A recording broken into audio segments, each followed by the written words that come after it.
കെപിസിസിയുടെ നിർദ്ദേശപ്രകാരം നികുതി കൊള്ള അവസാനിപ്പിക്കുക, ഭൂനികുതി 50% വർദ്ധിപ്പിച്ചതിനുമെതിരെ പുളിങ്ങോം ചെറുപുഴ മണ്ഡലം കോൺഗ്രസ് കമ്മിറ്റികളുടെ നേതൃത്വത്തിൽ വില്ലേജ് ഓഫീസ് ധർണ നടത്തി.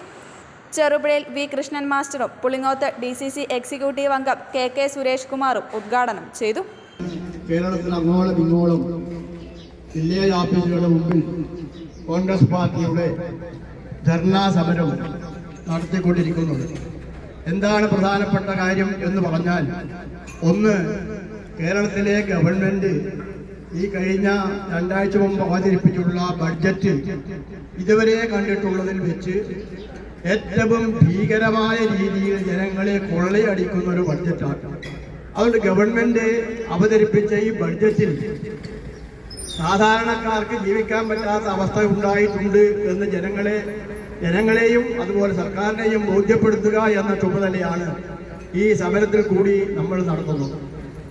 ഈ വിലവർദ്ധനവ് ഏറെ കൂടി ജീവിക്കാൻ പറ്റാത്ത ഒരു സാഹചര്യത്തിലാണ് കേരളത്തിലെ ഗവൺമെന്റ് ഈ ബഡ്ജറ്റ് അവതരിപ്പിച്ചത്. കേരളത്തിലെ പാവപ്പെട്ട ആളുകളൊക്കെ ആഗ്രഹിച്ചത് ഈ ബഡ്ജറ്റിൽ സാധാരണക്കാർക്ക് രക്ഷയുണ്ടാകുന്ന എന്തെങ്കിലും പദ്ധതികൾ ഉണ്ടാകും, അതിൽ നിന്നൊരു ആശ്വാസം കിട്ടും. കേന്ദ്ര സർക്കാർ വലിയ തോതിൽ ബുദ്ധിമുട്ടിച്ചില്ലെങ്കിൽ പോലും അവരും ഒരു തരത്തില് ഈ സാധാരണക്കാരെ മറന്നുകൊണ്ടുള്ള ഏറ്റവും വലിയ ധനാഢ്യന്മാർക്കുള്ള നികുതി ഇളവും അതുപോലെയുള്ള സാമ്പത്തിക സഹായവും വായ്പയും നൽകുന്ന നടപടി സ്വീകരിച്ചിട്ടുണ്ടെങ്കിൽ കേരളത്തിലെ ഗവൺമെന്റ് ഇടതുപക്ഷ ഗവൺമെന്റാണ്, തൊഴിലാളികളുടെ ഗവൺമെന്റാണ്, പാവപ്പെട്ടവരുടെ ഗവൺമെന്റാണ്.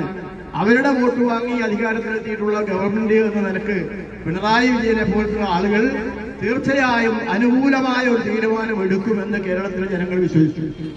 നിർഭാഗ്യമെന്ന് പറയട്ടെ, എഴുന്നേക്കാൻ പോലും കഴിയാത്ത പട്ടിണിപ്പാവങ്ങളുടെ നടുവിന് വീണ്ടും ഒരു ചവിട്ടു കൊടുത്തു എന്നതാണ് ഈ ബഡ്ജറ്റിലൂടെ നമുക്ക് കാണാൻ കഴിയുക. മണ്ഡലം പ്രസിഡന്റുമാരായ മനോജ് വടക്കേൽ, TP ചന്ദ്രൻ എന്നിവർ അധ്യക്ഷരായി. ജെയിംസ് രാമന്തറ, ഉഷാ മുരളി, സെബാസ്റ്റ്യൻ കണ്ടത്തിൽ, സുരേന്ദ്രൻ ചുണ്ട, NM മുഹമ്മദ് തുടങ്ങിയവർ സംസാരിച്ചു.